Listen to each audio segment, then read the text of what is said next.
Damien Maffei from the Strangers Pray at Night, and I'm excited to know that you guys are out there enjoying some of the things I'm a part of. And if I had any advice to give you, Brian, Nico, Mike, and Dustin, don't go out there. In a world where zombies, ghosts, serial killers, and vampires all exist, it's Nico, Brian, Mike, and Dustin, and they are all that stand between you and the films that could end the world. Welcome to the Don't Go Out There Horror Movie Welcome back, Podcast. everybody, to the Don't Go Out There Horror Movie Podcast. Just want to thank all of our fans and listeners. We really appreciate all support. You guys are awesome. Before we get into tonight's film review, I just want to give a quick shout out to our website, don'tgoouthere.com. My man Brian has done a fantastic job with the website. He's got it looking great. Everything about our podcast is on there. All of our episodes and interviews from episode 1 to our weekly release. If you want to check out all of our episodes there, maybe you have an office job, don't have access to your phone, you can listen on your desktop computer. We've done some incredible interviews in the past with some of the biggest names in horror, some of your favorite slashers, writers, directors. Check out our interviews if you haven't heard those yet. We got our store. We got some new T-shirts. Brian and Dustin have done some fantastic designs if you want to check those out. And we also have Shan's Etsy page attached as well if you want to grab a tumbler. And we also have our social media, Facebook, Twitter, Instagram, YouTube, and TikTok. We love interacting with our fans. We love, meeting new people. We love answering your comments and questions on the air. So definitely check us out on social media. And the last thing I want to shout out is our Patreon. We call it Blood Donors. We have the traditional monthly reoccurring kind. You're a big fan of our podcast, a big fan of our show. You want to help support us. That option is available. And we also have one-time donations. If you want to donate and, if you have a film review you want us to do, that option is available as well. All right, guys, let's jump into the film review. We're wrapping up our 31 theme picks.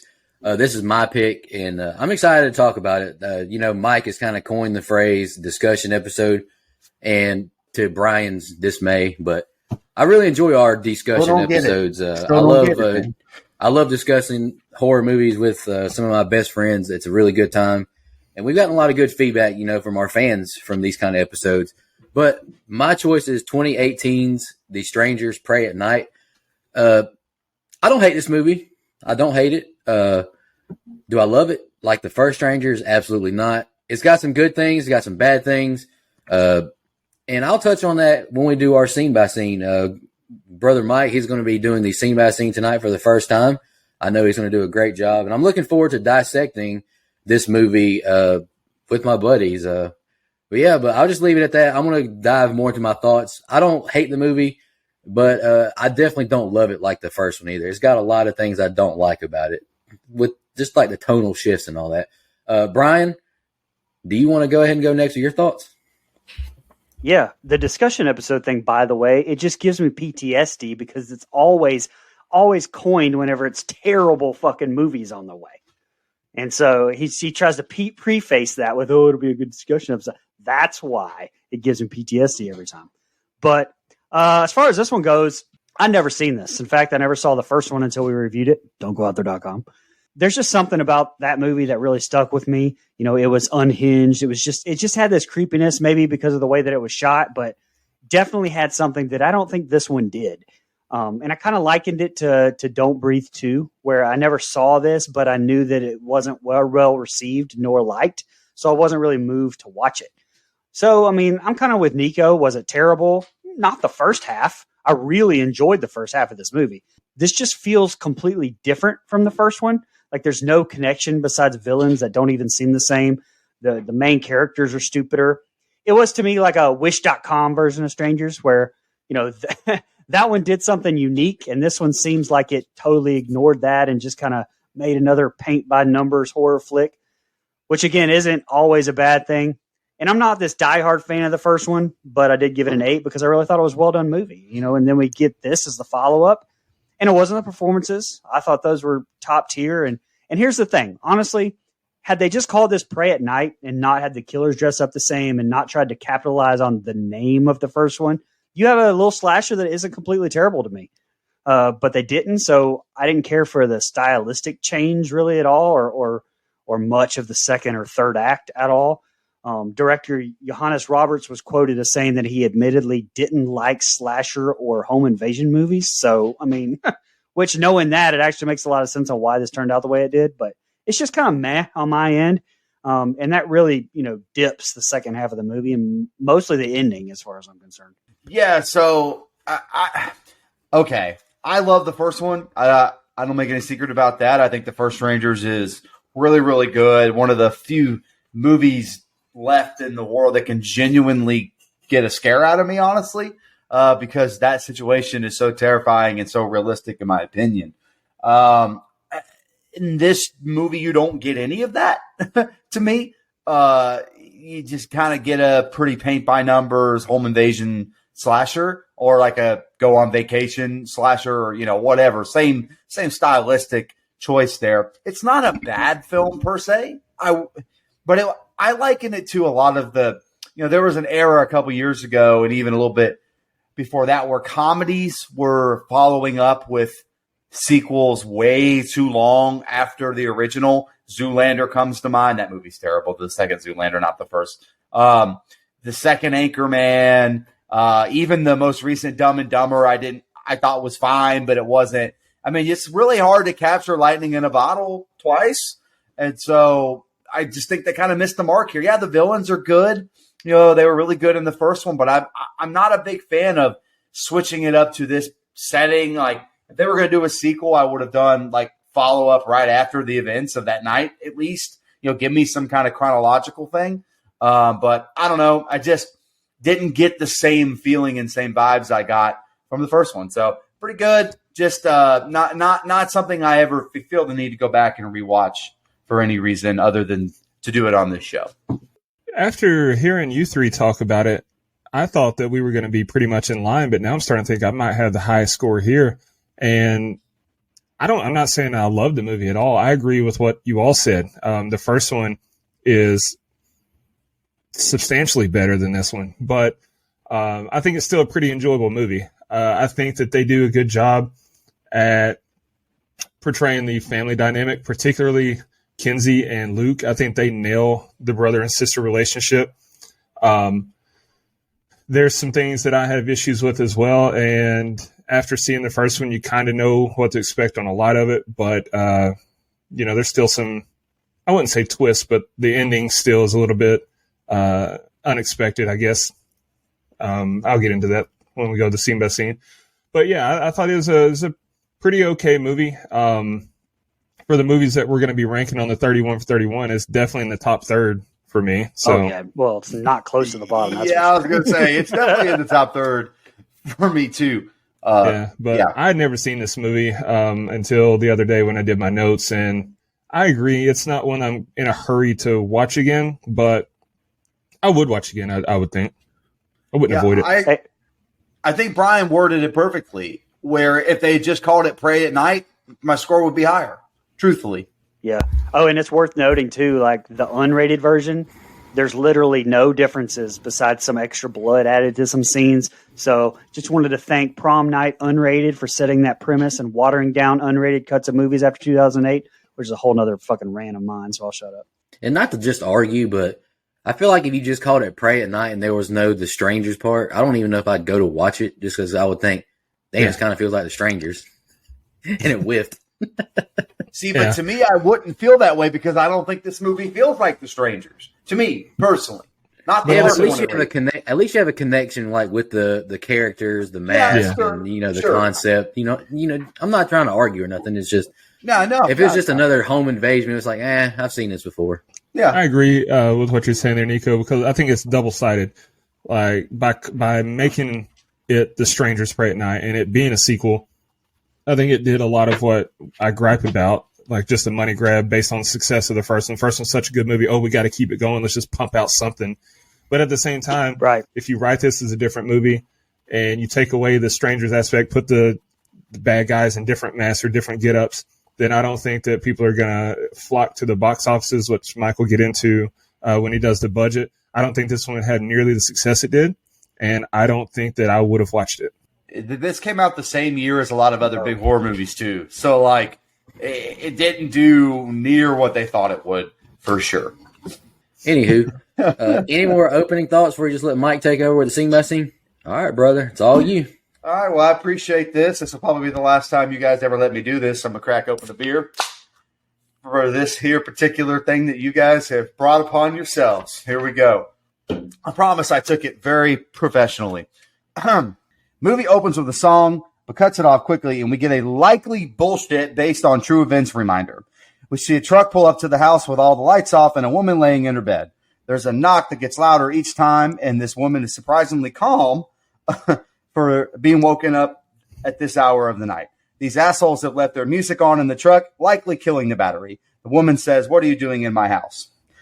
We then see a trailer and someone weirdly rubbing a dog before someone in a mask lays down next to a man in the bed, and as Dead Meat would say, title card. It's daytime now, and there's a man packing his car because apparently only dads can load the trunk. We see Kinsey crying in her room as Cindy says, "We're going to be late." And then we see a typical ungrateful teenager attitude. This couple that we've met has a silly handshake like me and my wife, so I already like them. They pick up their son Luke, who is playing a pickup game of baseball and thinks that's somehow more important than this family outing. The family is going to visit Uncle Marv, and Luke and Kinsey argue in the back about sending her to boarding school. Luke calls his sister a queef, and Dad doesn't know what a queef is. Then we see them at a diner that likely has average-ass food.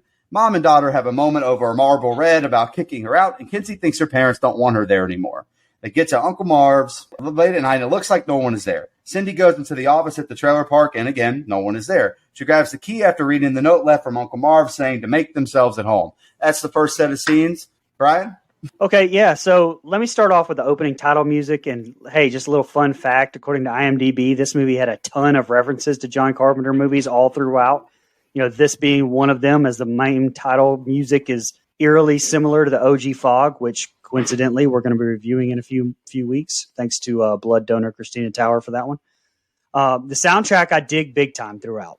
Like, shout out to Adrian Johnston for some of the scary stuff, and the 1980s for having some great music for movies to just plug into.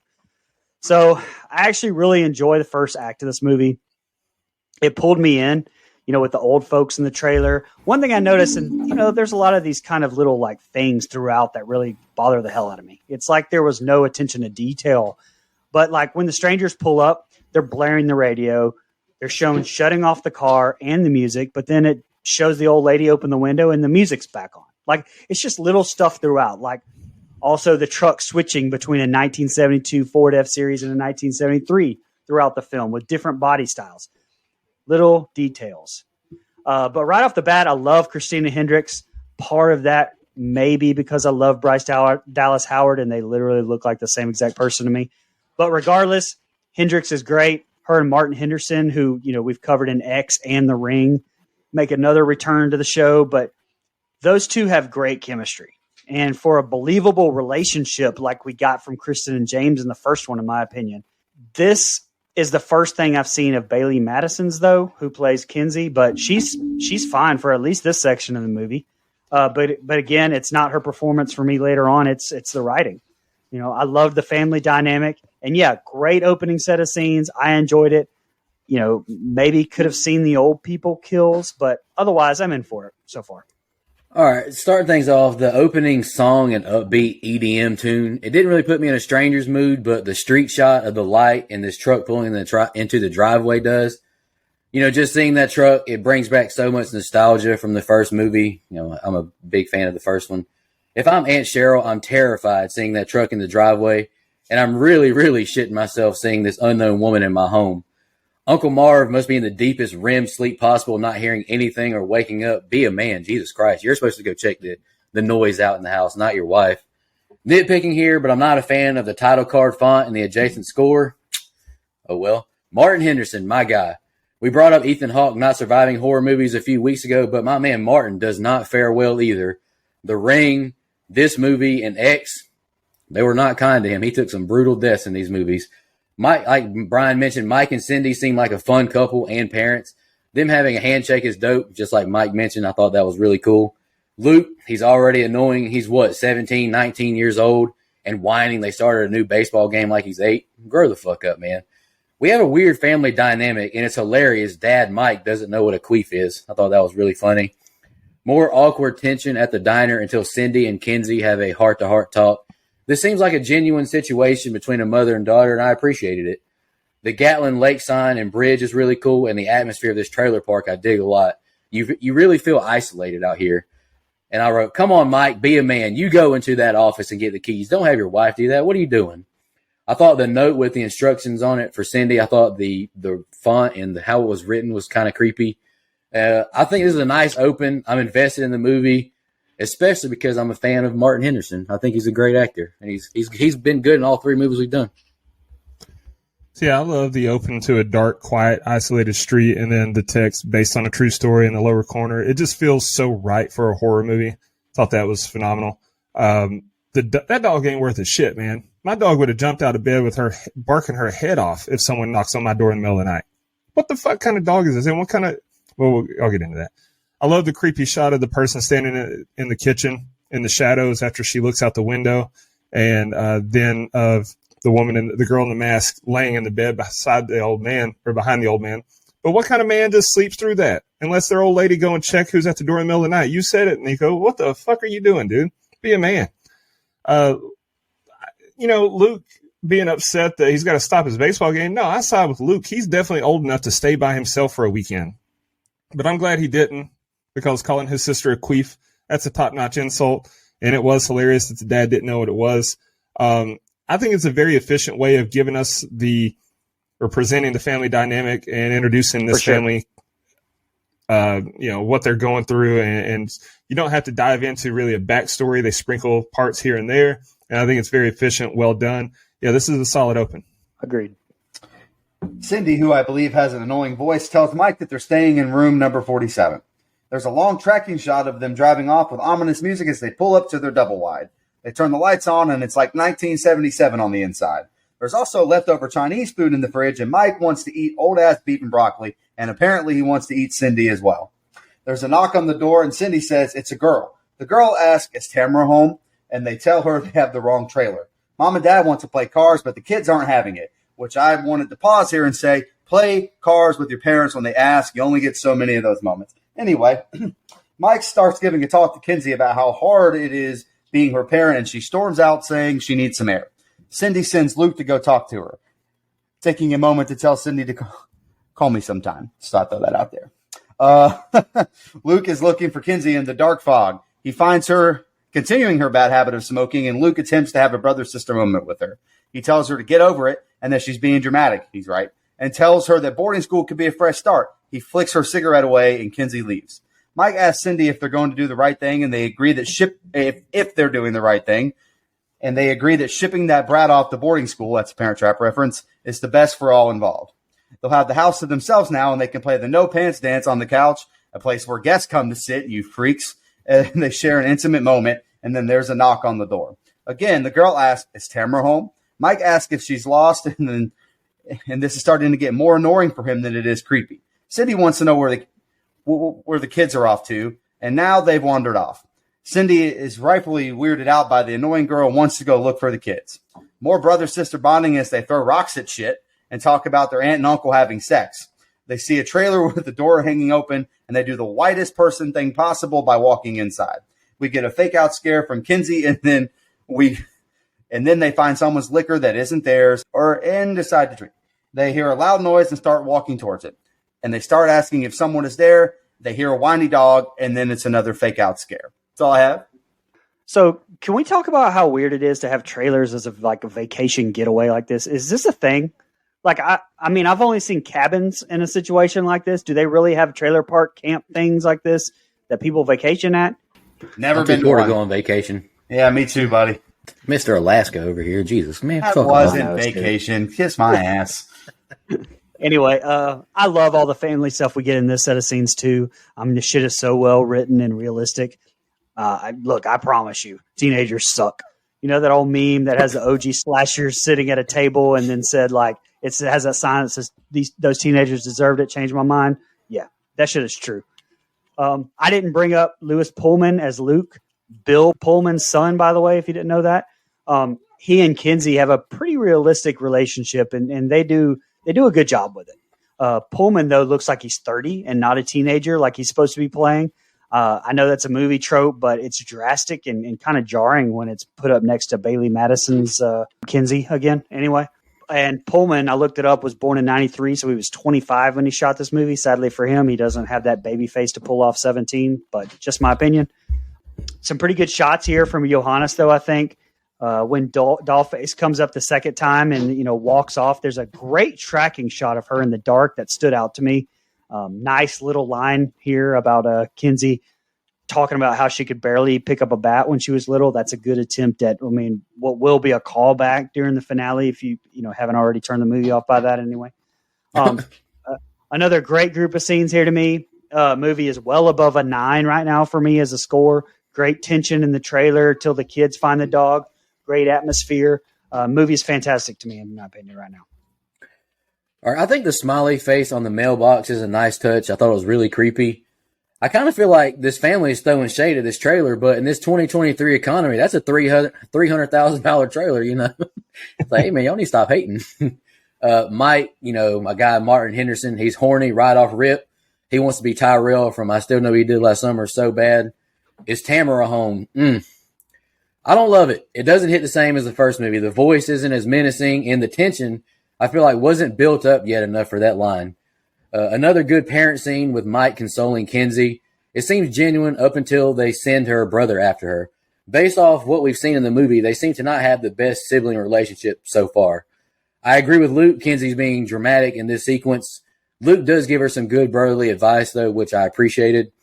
Seeing Dollface in the background run off on the playground was a really nice touch of creepiness. I really do like the relationship between Mike and Cindy. They both do a great job. They seem like a real-life couple. Dollface ruins another sweet moment between Mike and Cindy with her Is Tamara Home stint. I hate to keep comparing to the first movie, but this Is Tamara Home just doesn't hit the same. I do laugh at Mike bluntly asking if she's lost or needs someone to call or needs to call someone for her. That shit was hilarious. He didn't give her no chance. At this point, if I'm the parents, I'm packing up and leaving. This girl has creeped me out enough to want to ditch Gatlin Lake. Cringy line, Luke saying their uncle and aunt have porno sex, especially since he said Uncle Mars smelled like beer and wet dog earlier. Ugh. Never would have guessed the daughter getting sent off to boarding school would want to break into a trailer and take shots of alcohol. Who's surprised by that? Blah. Dog jump scare. I know we've all complained about these in the past. Wasn't a big fan of it. But like Brian said, this is another good set of scenes. There's a few nitpicks I have, but I'm invested for what's coming next.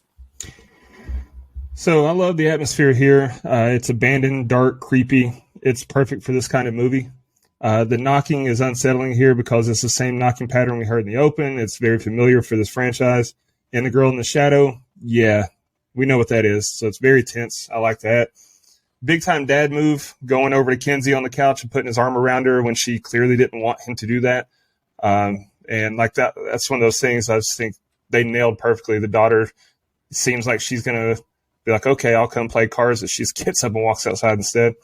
I think Luke and Kinsey, they do a good job at capturing that brother-sister dynamic here.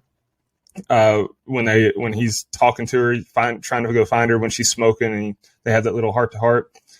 Because the brother, he starts out being a dick like brothers do. And then when he sees that she's genuinely upset and that's not going to work, he flips the script a little bit.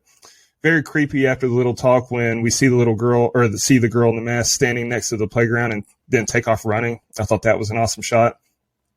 When the girl shows back up asking for Tamara, I love how they keep her in the shadow. Like we never get a clear look at her here. It just adds a nice layer to her character. Again, though, I say this. I've said it before on the show. I'll say it every time I see it. Have these people never seen Texas Chainsaw Massacre? You never enter an unknown house just because the front door is open. What the fuck? You're just asking for trouble. I think this is another good set of scenes to build the suspense of where we're going. I agree with what you said, Brian. Very high score so far through 2 sets of scenes. We see hello written in red all over the windows and mirrors. The two are confused and they see a bloody sheet propped up in the corner. Kinsey stupidly pulls it off and we see a dead body that's likely Uncle Marv. Now they're lost and don't know where they are. They run into their parents and tell them what they saw. Mike and Sydney don't believe them at first, but then Mom and Kinsey head back to their trailer while Dad and Luke go to investigate the bodies. Kinsey is freaked out, hugging and crying Cindy. They find all the phones have been smashed and left on the counter. They call 911 and then they realize there's someone in the house. They turn around and see the girl in the mask who has a butcher knife and chases after Kinsey and Cindy. The girl in the mask is fucking with them super hard as she knocks on the door and jiggles the handle. Cindy unnecessarily just screams, "Leave us alone," as loud as humanly possible, and now they're escaping out of a window. Girl in the mask is punching through the wall, which even Jack Nicholson couldn't do, with an axe. Cindy is stabbed as Kinsey watches and screams, "Mommy." We see a shot of Cindy hanging on the sink all bloody. We get a long look at a mailbox with a creepy smiley face. Dad and Luke are looking around this trailer and hearing noises and people talking. We see a shot of Mike looking through the blinds out at a creepy swing set and said they want to get back to Cindy and Kinsey. They attempt to make a run for it, but see a man in the street with a mask on. Mike starts to threaten to shoot the man in the mask, but when he steps outside, the man is gone. I would advise these two to don't go out there, but they make a run for it anyway. We are back with Kinsey, who is running until she meets a fence. She's screaming for help, but the girl in the mask is on her ass. Mike and Luke are back at the trailer, and they find Cindy bloody and dead with a smiley face on the mirror as we hear a score that sounds very similar to Halloween 2018. That's all I got for that, Brian. Hey, very nice product placement there, Mike. Very nice. Continuing the great tension that was the last group of scenes here at the start with them finding the window written on. You know, at first I was like, why are we not using our cell phone flashlight here? But then I remembered that he took their phones at the start, and I was like, hey, that's pretty good writing right there. So I want to at least give props where they're deserved, because I'm going to shit on that writing later for sure. Bailey Madison, I think, did a great job acting terrified here. She really did a good job throughout doing that. You know, I'm going to question, though, in the bathroom when it shows the door being locked and unlocked. Am I wrong, or is that door unlocked the entire time with the lock being horizontal? Or do my locks just work different in my house here? I mean, I know Mike's doors probably have fingerprint locks on them, but mine lock. Fuck you, Brian. Mine lock vertical. Anyway, Christina Hendricks' death, that was unexpected 34 minutes into this. But I don't mind that. You know, she's great, but in unexpected deaths, you know, I'm a big fan of. I'm giving the movie the benefit of the doubt right here. Hendricks acted it phenomenally as expected, but the music choice didn't work for me there. There's no reason for that to be playing, and it was jarring in my opinion. The way Cindy's body laid was weird to me also. It seemed to fall to the ground when she was stabbed, but now she's suddenly head first in the sink. Just, again, didn't seem correct to me. And last continuity thing, it seemed like it took Luke and Kinsey like 2 seconds to walk through the woods and be back at the trailer, where it took Luke and Mike like the entire time Cindy was stalked to get to Marva's body. Like, pacing seems off a little bit, and I think that's an editing problem. Great introduction of the man in the mask, though. Friend of the show, Damien Maffei, taking the reins on this one. He did the intro for us on this show and when we did the first one way back when. Not sure as a victim while we're giving him 5 seconds to run away before we shoot at him, but we did. Some more great shots, though. Shout out to the cinematographer, Ryan Samuel, since I already gave the director credit, veteran in the business. And last thing, very touching scene when they find Cindy. Great use of sound as it kind of goes in and out there, too. Another really good set of scenes for me. I mean, we are 3 for 3 thus far. Movie sitting at like a high 8 or 9 for me right now. All right. Me and Brian have some disagreements in this one, but that's good. The hello all over the window is another callback that I wasn't a huge fan of. And why did the strangers cover the bodies in a sheet and then mutilate their faces? Razzle dazzle. Like in the first one, they just, tied them up and stabbed them and left them. I didn't like all the extraness. It takes away from the realism. It's more Art the Clown than it is the strangers, for me personally. That's true. All right, parents, now is the time you get in the car and leave. No need to investigate yourself, call the police.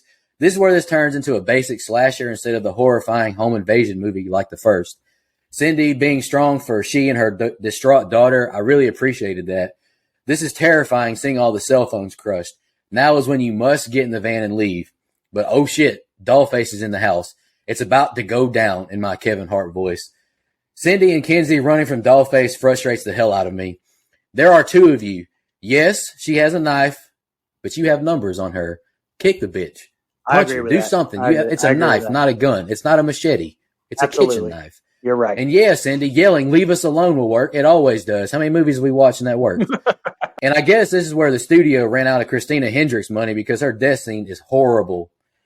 She keeps her back to the killer the whole time, puts up zero fight at all. Like your kid is right above you and she's in danger and you put up 0 fight.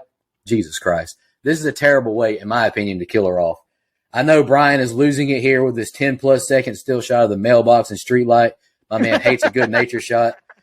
I think we get a pretty weak reaction from Mike seeing dead Uncle Marv and Aunt Cheryl. I thought he could have maybe showed a little more emotion, but he does a great job. Just thought he could have showed a little more there. Good jump scare with a thud against the trailer. This is a really tense scene. I think Luke pausing at the door with the Sackhead reveal in the street. I think that's awesome. I think that's great. Another one of the greatest hits nods as Mike looks for the gun. It makes sense, but it feels incredibly on the nose to the first one. Stop counting down and just shoot the motherfucker. Like, he's out in the street with an axe and you're in trouble. It's like, what are you doing? Thank you. Kinsey does a great job with her screams and portraying fear, and it's good cinematography. Yep. Having Dollface slowly walking up on her from the field. I really like that scene. And brutal for Mike finding his dead wife in the bathroom. Great job of both men here portraying their fear and their trauma. This set of scenes had a lot of good, but it also had a lot of bad too. Go ahead, Dustin. Dustin, before you go ahead and make me a fuck them nature shots hat. Just go ahead and make me one of those. I'm gonna definitely wear that. All right, yeah. Kubrick's gonna kick your ass in Afterlife. Only if you admit The Shining was good, then he'll do it. The reveal under the sheet's a little anticlimactic to me. There's blood on the sheet, and we know that trailer because the dog. When they open the door, we know that what trailer we're in now. That should have been a bigger deal when they found the bodies, but it just wasn't. And I agree with what you said, Nico. Like, it was too theatrical. Sitting them up, putting the sheet over them, that doesn't work for me. Now, finding the phones all smashed up, that was perfect to me, as was Dollface's entrance. Although when you see all the phones smashed up, first thing you should do is clear the other rooms. These people are stupid. Like, you got to go check the other rooms to make sure that there's no one else in there when you see the smashed up phones. Brutal scene where Kinsey saw her mom knifed up right in front of her and was literally helpless. This is why you never take the Scooby-Doo route and split up. Like, the whole family should have stayed together no matter what trailer they were going to. Just stay together. Strength in numbers. I can't even lie. When Luke and Mike were listening to the messages on the answering machine and that loud bang happened, I thought Luke got shot. Like, that got me. I thought that was a damn gunshot coming through. The man in the mask standing there with the axe in the street, that was a creepy shot. And they're clearly in danger.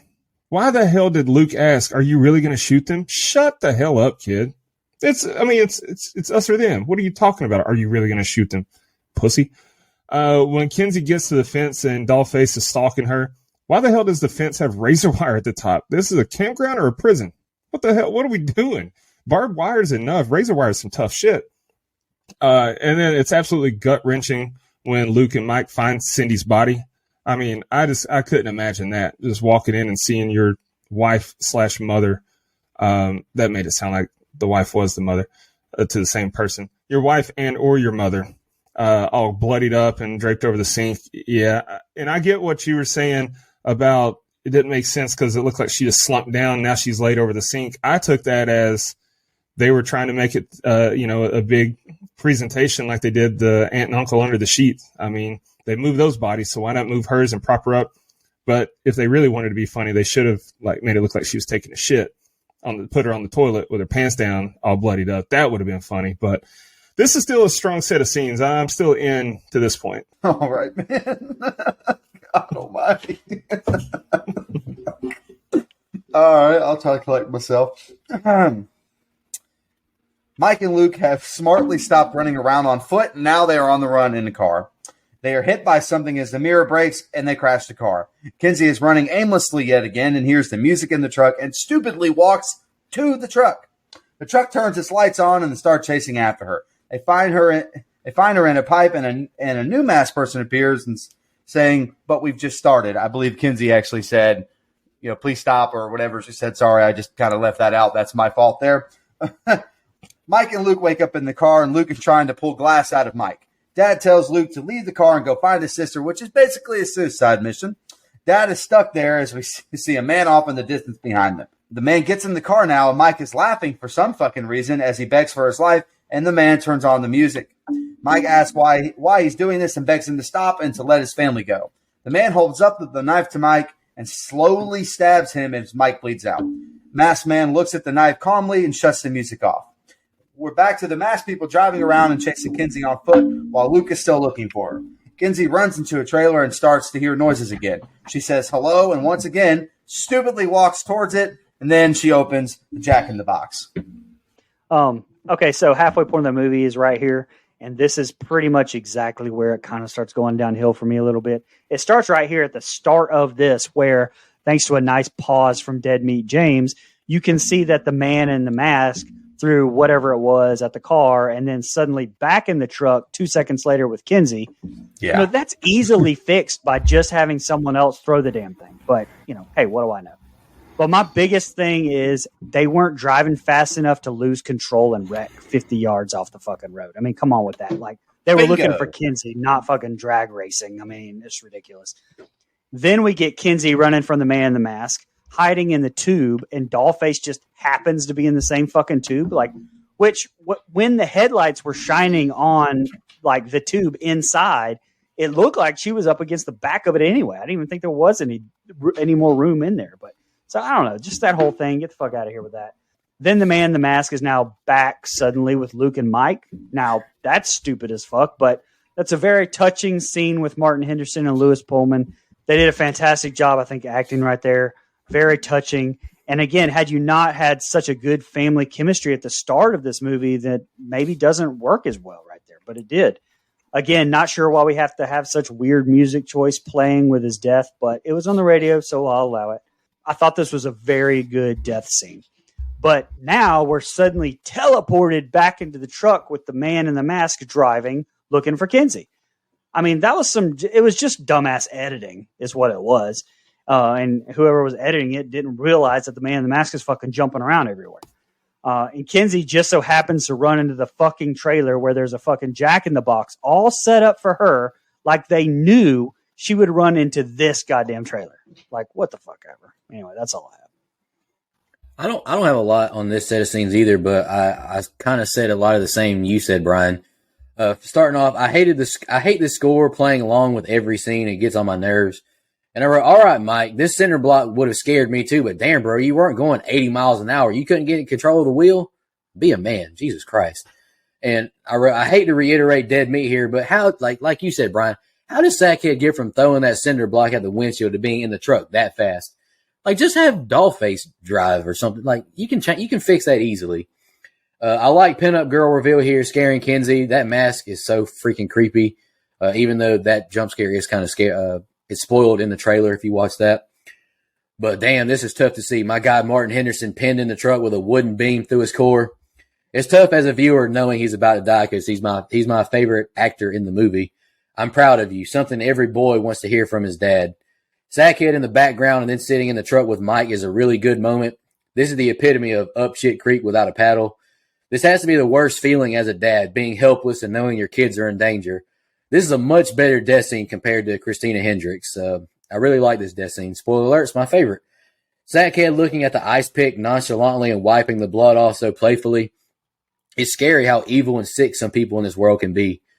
Kinsey needs to join the army, not go to boarding school. This girl been running forever. Her cardio conditioning is next level.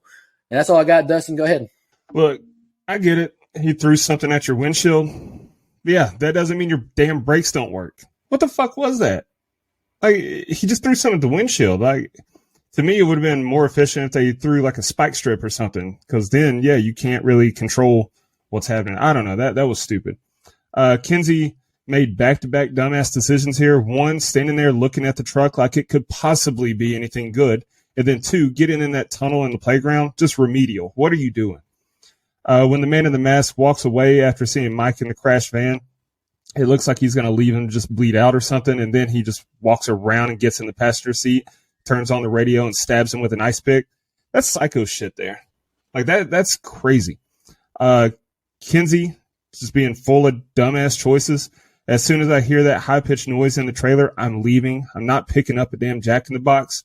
So, yeah, this is a bunch of questionable decisions. It honestly took me out a lot. This is where my score dropped significantly. Bingo. Y'all pray for me because this is the most I have written. I got to make it through. Here's the Hail Mary for myself. The masked girl jumps on screen and stabs Kinsey in the leg. Luke appears with a gun to try and save her. Instead of trying to shoot, Luke just stands there like a dumbass and they run out of the trailer. The truck pulls up as they run off and now they're trying to climb into a building. Luke carries Kinsey and tries to stop her from bleeding out. Kinsey is having regrets now about how she treated her parents leading up to this day. Luke comforts her with telling her a story from their childhood. Kinsey blames herself for her mom's death and Luke tells her that's not true. The truck drives into the house and is trying to knock it down. Kinsey falls as they're running and we see the truck is on the move again. Luke finds the lobby of the trailer park and is screaming for them to leave them alone. There's a creepy jingle playing as one of the masked people creeps up behind Luke. Now we're at the pool with a badass song playing and it's all lit up. Really like this scene. Luke finally does something worth the shit by hitting the masked person with a club and then stabs her while trying to pull the mask off. He hears metal dragging and now he's face to face with this man and starts swinging as Luke falls into the pool. They're fighting underneath the water as the masked man finally catches Luke and stabs him from behind. Luke bleeds out into the pool while they leave the camera on him for fucking ever. Kinsey finally finds him and pulls him out and is trying to save him. Kinsey says she's going for help, and we get another long, foggy tracking shot of Kinsey, and she's back to running away on foot and sees one of them running away, and then a policeman pulls up. The policeman is trying to listen, but the masked woman slits the throat of the cop. She has the keys as she tries to snatch Kinsey from outside the car. Kinsey finds a gun from the cop and blows the fuck out of this girl. She pulls the mask off the girl and asks why she's doing this. Masked girl responds, why not? Which is a great answer, honestly. We see Kinsey crying in the car as she's hit from behind with the truck. The next set of scenes is the last one. Go ahead, Brian. Finally pull that transition off. Been trying to copy Nico the whole fucking show. Yeah, the start of this scene pissed me off badly. One of these people killed your fucking mom. I mean, yes, it's Dollface, but Luke doesn't know that. But they killed your mom and you still can't pull the trigger to shoot this bitch. Like, are you fucking kidding me? That pissed me off so much, bro. Like, you couldn't have Dollface just die right there. I mean, damn, you're going to kill her later. You can't just do it right there. I don't know. It makes these people seem even stupider to me, and it just drove me crazy. More great acting, though, between Luke and Kinsey cleaning, when they were cleaning up her wounds. Bailey Madison killed it in this little intimate scene. Decent jump scare with the truck busting in, but again, how did they know they were in there? What makes no sense, and speaking of no sense, Luke leaves Kinsey. Like, did these writers just pop in a horror movie from the 70s and be like, oh, okay, this is what we need to do? Shit makes no sense. And apparently, right here, they even cut a scene that had the man in the mask know she was hiding under the trailer. So it was almost even worse. Something else, the 911 person being called from the landline. They wouldn't be asking where he's located, so that's stupid as hell. You're calling from a landline. 911 call claiming to have people being killed, and they send one deputy. Maybe it's just a small town. I don't know. But then we get the machines inside that just kind of start working like it's supernatural or something, which made no sense. But then we get the pool scene. Thank God, because it saved this entire set of scenes for me. The pool scene was fucking fantastic, I thought. Great shots of pinup girl who I have a little tidbit about her at the end during the fun facts, but we get this great pulled back shot of her first attack, and it looks really good. And my God, he knocks the shit out of her and then stabs the shit out of her. Like, that was very satisfying there. Pullman does a fantastic job showing the struggle as well whenever he's stabbing her. Couple that with Total Eclipse of the Heart playing, and great choreographed scene with the man in the mask. Then another great shot of the blood flooding the pool. Just bravo, movie, bravo. That's my favorite set of scenes in the movie. Maybe there's hope, kind of not, because this cop, goddamn seriously, zero fucking peripheral vision. Dollface walks literally right in his line of sight before sneaking up on him. Come on, you got to have your head on a swivel a little bit better than that. But I'm down with the shotgun blast and the great why not line, like Mike mentioned, and the double tap. I was pumped there. Pretty much the end of the good shit though for me here. Oh, by the way, no airbags in the cop car. I kind of thought that was a little bit like what that didn't happen. Okay, but anyway, go ahead. Good old discussion episode, because I do disagree with you on a few things, Brian. So I'm looking forward. But sorry to compare to the first again, but the Jack in the Box doesn't compare anywhere. And I got the most on this set of scenes, so bear with me. This Jack in the Box doesn't compare anywhere near to the record player. I'm not sure if that's what they were going for, but that's what came to my mind as a fan of these two, or of the first movie. Give me a fucking break, Luke. You can't shoot this woman who was about to kill your sister. You found your mom dead. What a bitch. Terrible job of writing here, writers. One of the most frustrating scenes in all of horror. I chuckled seeing Luke shut the blind, but it didn't close at all. Like, what are you doing, man? I will give Luke his props here. He does a good job of consoling Kinsey. He's done a good job of that throughout the whole movie. This truck through the house jump scare got me, but how the fuck did Sackhead know they were in that trailer? You know, kind of like how Brian mentioned. Meh, of course, they cut the phone line while he's mid-call. Why do they not have it cut already? It just doesn't work for me. I mean, they could have easily just played it off as like that 911 call that Cindy did earlier was the one that got them there. I mean, they were already one step ahead of them. Just cut the phone line here. Just leave us alone doesn't work, Luke. Your mom already tried that. Sorry, man. I think most would agree this pool scene is the highlight of the film. The lit up Las Vegas style trees, total eclipse of the heart playing. Chef's kiss with that iPhone emoji. Sorry, Android users, if you don't have that one.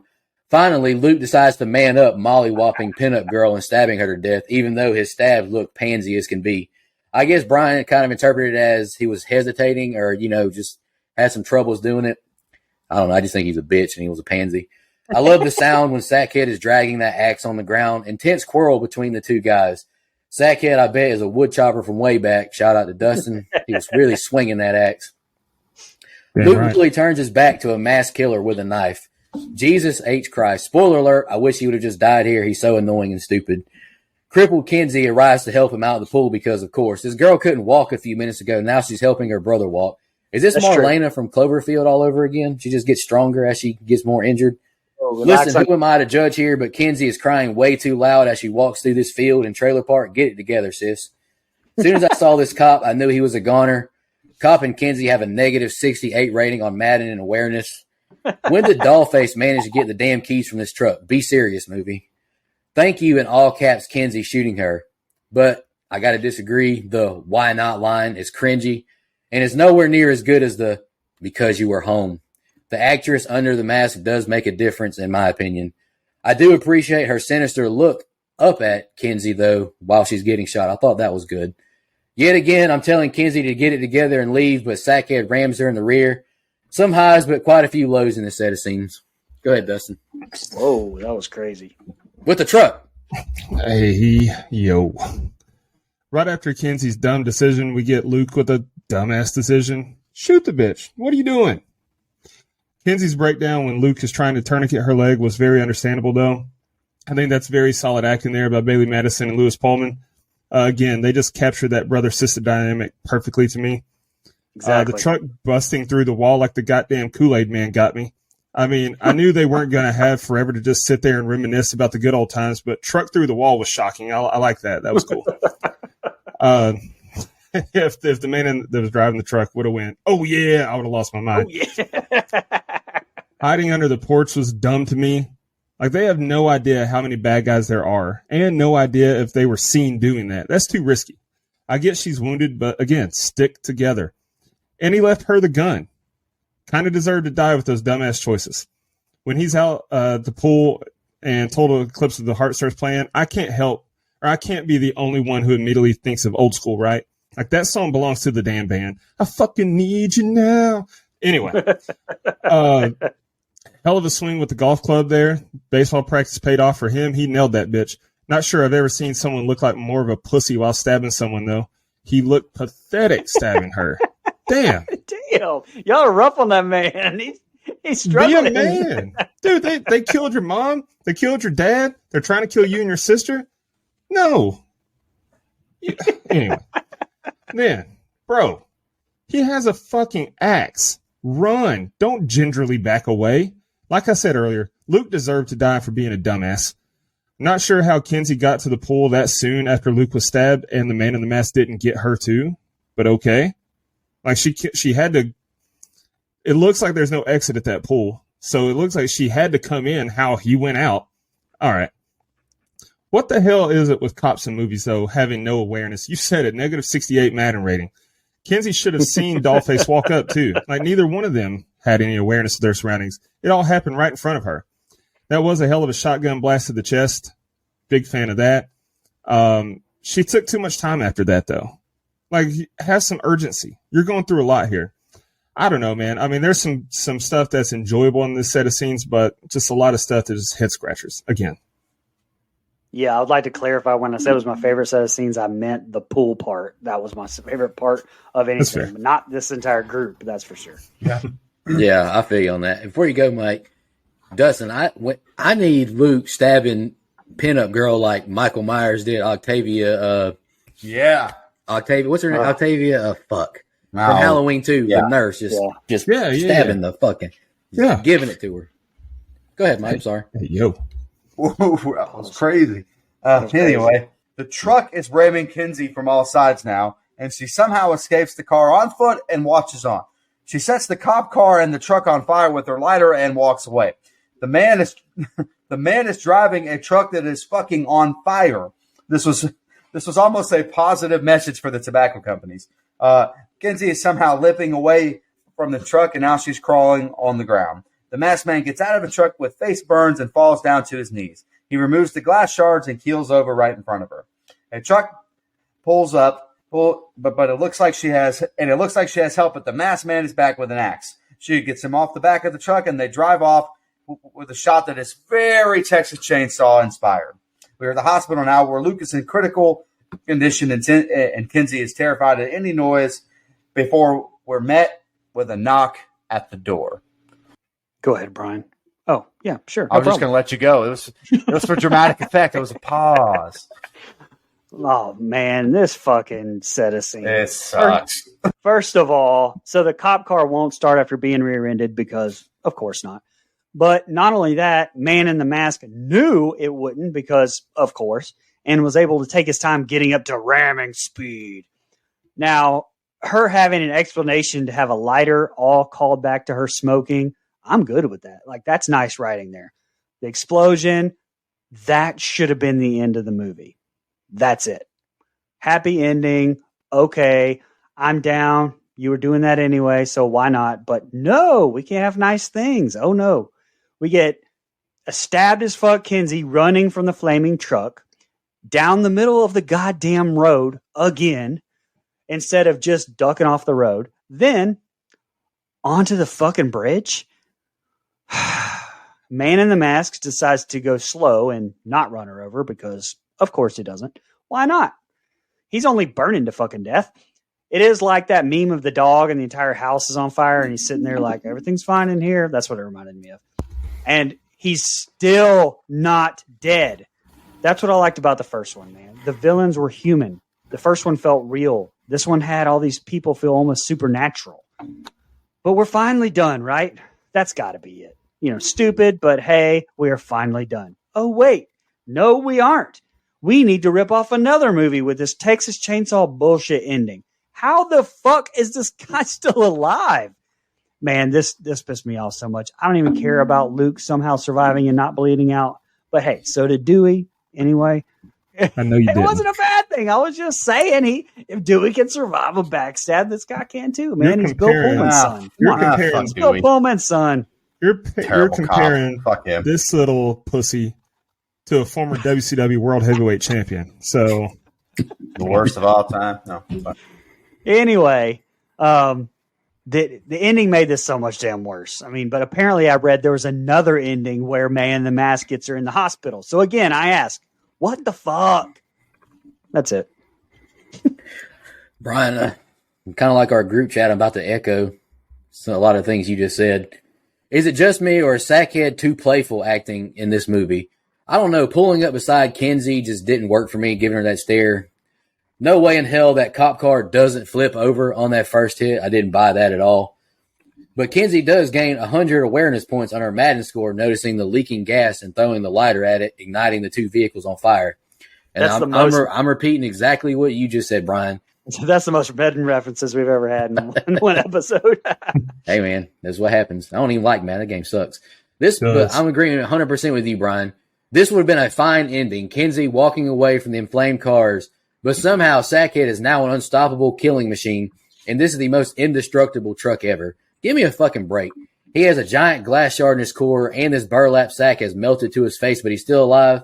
He falls over on the bridge. He's got to be dead now, right? Oh, give me a fucking break here. He's still alive chasing after Kinsey and has all this power and energy left. Coach Lonnie from Florida State needs to give Kinsey a call. That was a damn powerful bat swing. So it's daylight now. How long has she been in the bed of this truck? Where is her brother?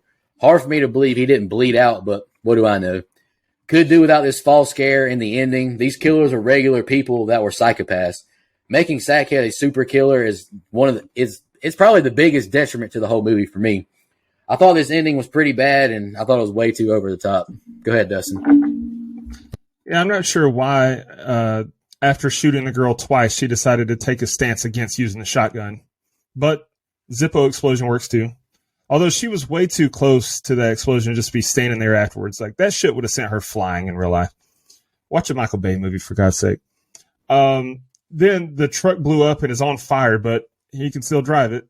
Okay. And why the hell would she stay in the middle of the road if she's being chased by a truck? Like, serpentine, get in the grass, do something. She was running down the middle of the street. When the woman and her kids stop in the truck, couple things here. One, are you okay? Bitch, she's covered in blood, screaming, please help. Do you think she's okay? Also, what time is it?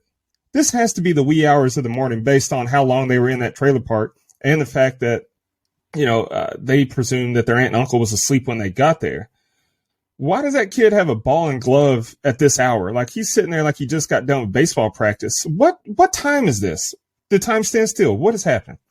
Last thing is the cliffhanger at the very end in the hospital. That was just so unnecessary to me.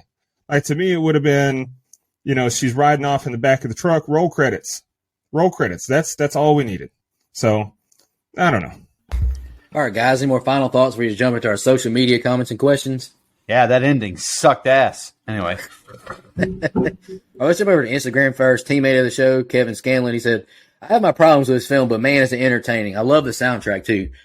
I'm on board with that. I can understand that. It's definitely got some problems though. Let's jump over to Twitter now. Michelle Merza, one of the biggest fans of the show, really appreciate you. She said, The Strangers is damn near perfection in my opinion. So I was skeptical when this one came out. I have to say I was pleasantly surprised, and I really enjoyed this one as well. Okay, I can understand that. Jump over to the old Book of Faces. Dex Cole, Dustin's burner account, said this film is a worthy sequel to the original. While it doesn't have the same amount of slow dread its predecessor had, it still holds its own in my opinion. And then Jared Summers completely follows that up saying, saw it once and that was enough for me. Doesn't hold a candle to the first movie.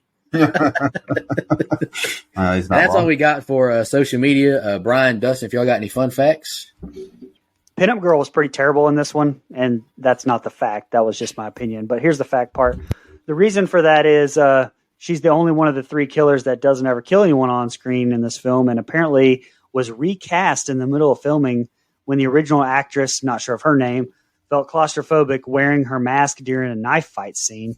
She was sent home, and her stunt double, Leah Enslin, took over the role. However, with time constraints and shooting, there was a factor for pinups, or this was a factor for pinups, lack of screen presence in the movie, and Leah Enslin got credit for her in this one. All right. Before the script was rewritten, Kristen McKay, who was played by Liv Tyler, from the first film, was going to return for only the opening scene where she would have been killed. I'm kind of glad they didn't do that. Like, just we don't have to have that much of a tie-in. Then the other one I've got is there's a scene in the movie where Luke puts down a pistol on top of a book. The title of that book was A Stranger is Watching. I thought that was a cool little Easter egg. All right, this is where I actually talk about money. Okay, so I'm going with North American numbers, all right? The budget for this movie was $5 million, and it grossed just under $25 million in North America. That's compared to, in North America, the original Strangers making just under $53 million at the box office off a $9 million budget. So a little bit of a difference there, but couldn't have been too bad for the studios because we're getting more of these movies. So there you go. Fuck yeah. Making a whole trilogy. It's a whole new trilogy. What? Yeah, it's a whole dude, that. it's That's crazy. official. Wow. It's official. These writers need to go back on strike if this is all we're coming up with. They're still on strike, brother. Almost with all due respect. I'm just kidding. I don't want any of our Yeah. actors and actresses being out of jobs, but we don't need a Strangers trilogy for God's sake. Anywho, let's move on to our favorite part of the show, favorite kill, least favorite kill in the rating. I'll kick us off, Dustin. Favorite kill, got to go with Mike. I love Martin Henderson, and it was a powerful scene, and it was a creepy death. Man, that shit's scary, man. was really scary.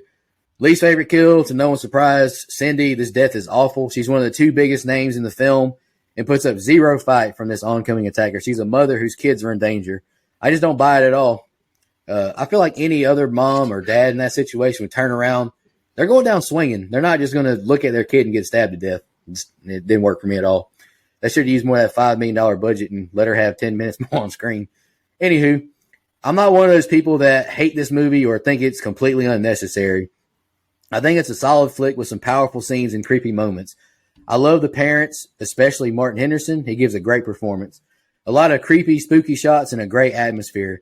My issues are there's too many nods to the original that just don't work. I know we bitched about that a lot with like Halloween 2018, another 2018 movie. The actress who plays Dollface doesn't deliver the lines as creepy as the original.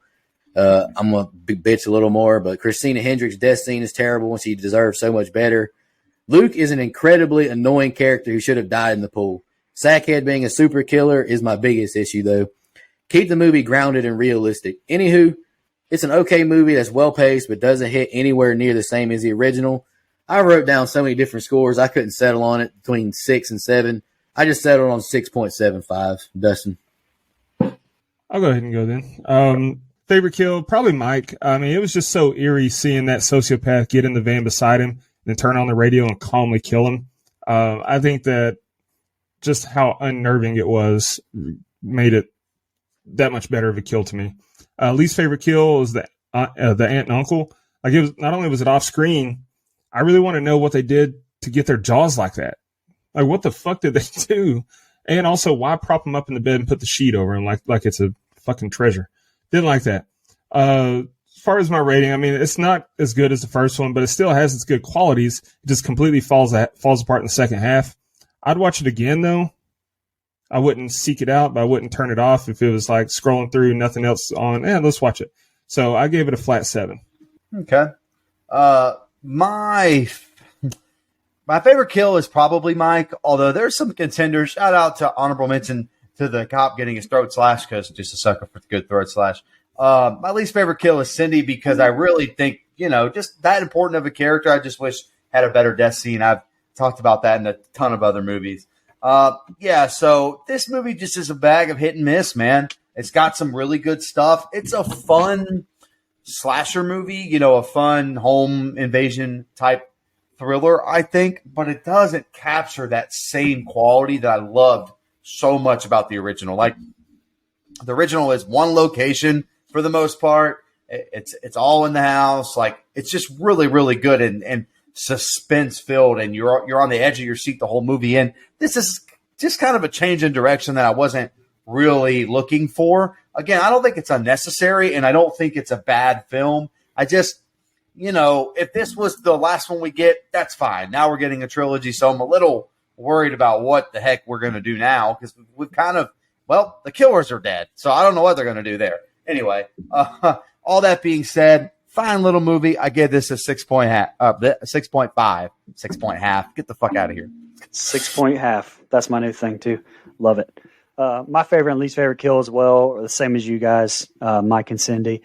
And just to be short and sweet, like I said, I love the first half, and usually I would do my usual half a movie, get half a score, which is a 5. But the first half I felt like was so good, and we had some like a good mix into the second half, or second act at least, most namely the pool scene. The acting was great. I felt like I'm going to go higher than my usual 5 for half a movie being good. And I actually went a 6.5 as well, Mike. Fuck you. Damn, we got some close scores. That's impressive. Yeah. And turn around. All right. Every now and then my bad. That gives us a composite score of a 6.6875, substantially higher than IMDb. Whoa. They've got it at a 5.2, only 33,000 votes. The fuck do those people know? We don't know shit. Yeah, fuck them. Anywho, our opinion matters more. Like Dustin said, we're 4 guys who talked to Robert England. They're a bunch of losers on the internet. I'm just kidding. Anywho, any final thoughts for just shout out our blood donors? Yeah, that ending fucking sucked. Anyway. Oh, man, it was terrible. All right, anywho, blood donors, really appreciate y'all. Can't stress enough how much of a burden it takes off of us helping us pay these bills. especially in how crappy of an economy this is. $5 and $10 is a lot of money. It's hard to. Not It's for hard you, to- but for the rest of us, yeah. All right, Mr. Alaska. We got a new Final Girl donor, Christina Tower, like Brian mentioned. We'll be doing her review after we get through with October. Camper Level Recurring, Clayton J, Nina, Michelle Mirza, Andrew Ferguson, the Horror Movie Crew podcast, Alex Seligson, Eric Doolittle, Sean Irwin, Brian Samick, Trisha, Kelsey Miller, and my boy CJ. Camp Counselor Recurring are Dennis Kennedy, Edwin Hernandez Gunn, Joe Swinford, Jennifer Davis, me too close to home pod, Kylie Denise, all the way from Australia, Adrian Aiello, Karen, and my boy Matt Strickland. Really appreciate y'all. It means a lot to us. I'm not going to announce what our next pick is because we're doing it big for October.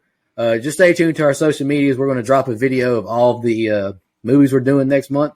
We want to do some fun bonuses. So, yeah, tune into our socials if you want to know what we're doing next week. It's going to be a really, really big month. I'm excited. Yes, sir. I'm really excited for this month. Let's just say we're going back to the logo a lot. Anywho, any final thoughts before we get out of here? Every now and then I get a little bit lonely and you never come around. Oh, my bad. Just want to remind everybody,